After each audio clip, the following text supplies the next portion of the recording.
Just like with any grammar question, we want to look at the answer choices first and try to see what they're doing, right? What are they messing with? That might help us understand what we need to think about. The two choices that stand out to me are choices B and D. Both of them involve very strong punctuation marks. We all should know what a period does, right? It ends a sentence. But a colon can kind of do that too, right? At least the first part before the colon would need to be a complete sentence. And then we have some flexibility with what comes after. But for now, I'm already thinking I've got to find some sentences here. If I have two complete sentences, that's going to mean that I have to go down one path. If I only have one sentence, that's another path. So I've got to really think about that. So I'm going to start right here because that's where the sentence starts. Array diagram reveals how this works. Sounds like a sentence to me, right? So let me highlight that. Array diagram reveals how this works. And I'll just use A just because it's first. It's okay.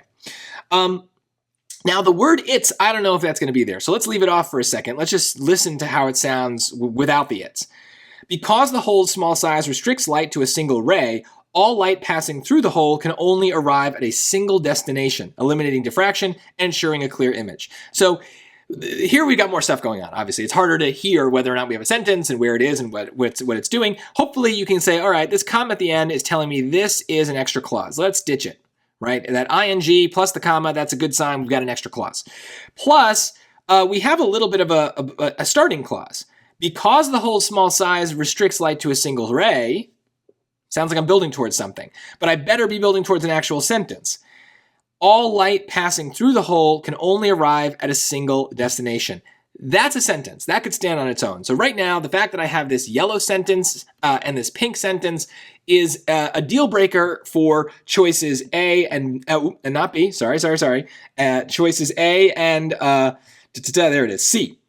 Because even without the it's, right, I know that I've got to think about like sentence structure, and the comma is not going to be enough to join these two sentences together. We would need the comma and a conjunction, a word like and or something like that. So we don't have that, and A has no punctuation at all, so that's no good.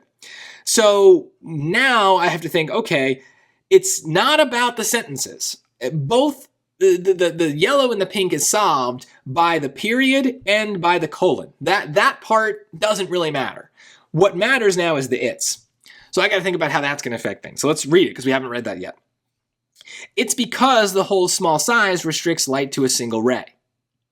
If I stop there, that sounds like a sentence now, right? So let's really listen. I hope that you can hear this the way I do because for me it's very intuitive. I'm going to read it with the it's and without the it's. So with the it's, it sounds like a sentence to me. It's because the hole's small size restricts light to a single ray. Right? I could end that. Feels like I've completed my thought. Without the it's. Because the hole's small size restricts light to a single ray, right? I'm kind of building towards something, but I never get there. And that's because it's not a sentence without the it's, right? We need to have the it's is going to make it a second sentence, which then causes another problem, right? It causes actually kind of the same problem we had before, is that then we would be joining two sentences right here where we have just a comma. And that's not enough. We need a comma and a conjunction. We need a semicolon. We need something like that. So the problem with D is it fixes one run-on sentence, but it creates another. And so B is going to be the answer. And I think some of you are going to avoid choice B and maybe cross it out right away because you have learned a fake grammar rule. You have learned somewhere that you cannot start a sentence with because. I don't know why that is a thing that people believe. It is something that is widespread. Lots of people think it, but it is a fake grammar rule. You can start a sentence with because if you're starting it with a kind of dependent clause that then leads into the main sentence. This is a very common thing in English. I don't know why people think it's not a rule, or it is a rule that you can't do it, but like it's not a thing. On the SAT, you can start sentences with because. It doesn't matter. So it's not that you have to start a sentence with because, but in this case, it's totally fine. So you can't really eliminate B for that reason.